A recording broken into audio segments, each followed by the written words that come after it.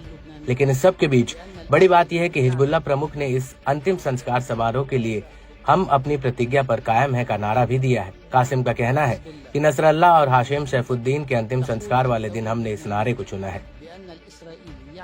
आपको बता दें कि शेख कासिम ने दक्षिणी लेबनान में आईडीएफ की मौजूदगी को लेकर भी कुछ बड़ी बातें कही हैं। कासिम का कहना है कि इजराइल के मौजूदा युद्ध विराम उल्लंघन के लिए लेबनानी राज्य इसका जवाब देने के लिए पूरी तरह से जिम्मेदार है। लेबनानी सरकार को मध्यस्थतों के जरिए इजराइल के ऊपर दबाव बनाना जारी रखना चाहिए ताकि इजराइल युद्ध विराम समझौते का उल्लंघन करना बंद करे। कासिम का कहना है कि ये न सिर्फ समझौते का उल्लंघन है, बल्कि शुरुआती कार्रवाई के रूप में इसका जवाब भी दिया जाना चाहिए। कासिम का ये भी कहना है कि अमेरिका को अपना वादा पूरा करना चाहिए, क्योंकि वो इस मामले में इजराइल का गारंटर है। अमेरिका को इजराइल के ऊपर दबाव डालना चाहिए ताकि वो समझौते को लागू करे। शेख कासिम के मुताबिक अब प्रतिरोध की अपनी प्रतिबद्धता से बंधे हुए हैं। प्रतिरोध एक रास्ता और एक विकल्प है। हम सही समय पर अपने आकलन के हिसाब से कार्य करते हैं। इस सब के बीच आपको ये भी बता दें कि शेख कासिम ने हिजबुल्लाह के खिलाफ फिर से साजिश रचने को लेकर अमेरिका इजराइल को चेतावनी दी है। उनका कहना है कि दक्षिण लेबनान में जनता को दोबारा अपने घरों की तरफ लौटना ये दिखाता है कि इजराइल लेबनान में कब्जा करके नहीं रह सकता और आम लेबनानियों के बलिदान से ही इजरायली कब्जे से मुक्ति मिलेगी।